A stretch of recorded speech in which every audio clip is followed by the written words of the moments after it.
Whenever we hear about international law, it's usually because some country is breaking it, right? We see it in the headlines, invasions, broken treaties, major conflicts, and it's so easy to just throw your hands up and say the whole system is a joke. But what if that's the wrong way to look at it?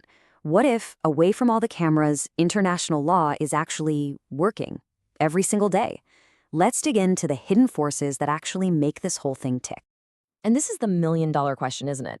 I mean, in our own countries, we get it. Law means police, courts, jail time. But on the world stage, there's no global cop who can just arrest a country. So if nobody's there to enforce the rules, are they really rules at all? And look, it's a totally fair question. It's probably the biggest reason people are so skeptical. But it misses the real story of how our world is actually organized. And that leads us to this, which is really the surprising truth of the matter. This quote just nails it. For the vast majority of nations, most of the time, following the rules isn't the exception, it's the absolute norm. The system works, just not because of some big, scary police force. It works for a bunch of other reasons that are way more fascinating. All right, so let's dive right in and tackle this myth head on. The idea that a law is only a law if there's a cop to enforce it, well, that's a huge oversimplification, especially when you're talking about how entire countries get along. Here is the single most important point, and it's the one that gets lost in all the noise. The overwhelming majority of international law is followed, quietly and consistently, every single day. Seriously, think about it. Every time a plane flies over a border, every time you mail a package overseas, every time an international phone call connects, all of that is governed by a complex web of rules that just work. The system hums along in the background, so we only ever notice the loud, dramatic moments when it breaks down. So if it's not the threat of being arrested, what makes countries play by the rules? Well, the first big reason is just simple, practical self-interest. The best way to think about it is like a giant global neighborhood. And any neighborhood needs some basic rules of the road to avoid total chaos. I mean, let's be real. In the world we live in today, no country is an island. Our economies, our environments, our technologies, they're all tangled together. This interdependence means that chaos in one corner of the world can create massive problems for everyone else. So having a stable, predictable system isn't some nice idea. It's absolutely essential for everyone to thrive. And these examples really hammer the point home. For global trade to even exist, you need agreed-upon rules for shipping and finance. To deal with climate change, you need cooperation. Out on the open ocean, without laws on who gets to fish where or mine the seabed, you just have a constant free-for-all. See? These aren't abstract ideals. They're practical solutions to very real, shared problems. And what this quote gets at is something really key here, the motivation. A lot of the time, it's not about being good, it's about being smart. It's just rational self-interest. Countries follow the rules because they want to live in a world where other countries also follow the rules. It creates the kind of stability and predictability you need to do, well, anything. To grow your economy, to make plans, to keep your citizens safe. Okay, so there's the practical stuff. But there's something else going on too. Something a little more psychological. It turns out that the very label of law carries its own kind of power to shape how countries behave. It's more than just words. This is such a cool concept, the psychological Rubicon.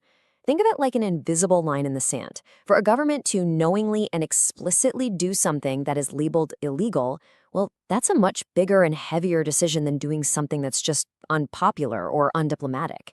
There's a real mental barrier to consciously crossing that line and breaking a law. And you can actually see this power in the words we all use. Think about it. Calling a country's action immoral or unacceptable, that's a pretty strong criticism. But calling it illegal or unlawful? Whoa, that lands differently. It hits harder. It suggests they've broken a standard that the entire community of nations has agreed to. And that is a much, much heavier accusation. So where does this power of the law label get its juice? Well, a big part of it comes down to the actual people who work with this stuff every single day. International law isn't some abstract cloud. It's interpreted and put into action by thousands of professionals, and their shared culture is a huge part of why it holds together. It's so easy to picture states or organizations as these giant faceless blobs, but the reality is it all comes down to people, individuals, government lawyers, diplomats, judges at international courts, legal staff at the UN. These are the real gears of the system, and they're all operating inside this legal framework every day. And here's the kicker, you gotta understand about them. Almost all of these people trained as lawyers in their home countries first. They spent years and years in law school, learning to respect legal systems, developing what you might call a habit of obedience to the law.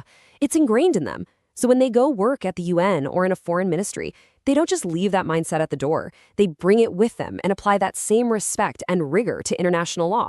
Okay, our last point is a bit of a mind bender, and it might be the most counterintuitive of all. What if I told you that one of the biggest strengths of international law is that it's, well, a little fuzzy sometimes, that its flexibility is actually a feature, not a bug? See, it's not always like a domestic courtroom drama with a clear winner and a clear loser. A lot of these rules didn't just appear in a treaty one day. They grew slowly over time out of the normal way countries interact with each other. They're not always black and white, and sometimes that ambiguity is on purpose. It leaves room to maneuver. So why on earth is that a good thing? Because it prevents the whole system from just snapping in half. Think about it. If you have a super rigid, inflexible rule in a complex global crisis, you might just force a country into a corner where their only option is to break the law. But a more flexible system, it allows for negotiation, for compromise, for finding a way forward. It bends so it doesn't break. Okay, let's put all these pieces together. We've seen that this whole idea of a toothless system just doesn't really capture the reality of it. So what are the pillars that are actually holding this thing up? It really works because it's not just one thing. It's a whole bunch of pressures all working together. You've got that common self-interest in having a stable world. You've got the simple psychological power of calling something law. You've got the professional habits of all the people working in the system. And you've got its flexible nature that lets it adapt. And yeah, of course, the threat of sanctions is in that mix too, adding one more reason to play by the rules. So if you remember one thing from all this, let it be this. We need to throw out that simple image of a single global police officer. It's not helpful. Instead, we should picture a web, a complex, interconnected web of self-interest, psychology, professionalism, and flexibility. That's where the real strength of international law comes from. All these different strands reinforcing each other, pulling states toward compliance, most of the time. And that kind of leaves us with a final thought to chew on. Just think about your own life for a second. Think about all the unspoken rules you follow every day, like waiting your turn in line or not talking in a quiet library. There's no police officer there threatening to arrest you, but you do it anyway. The system just works because of shared norms and mutual benefit.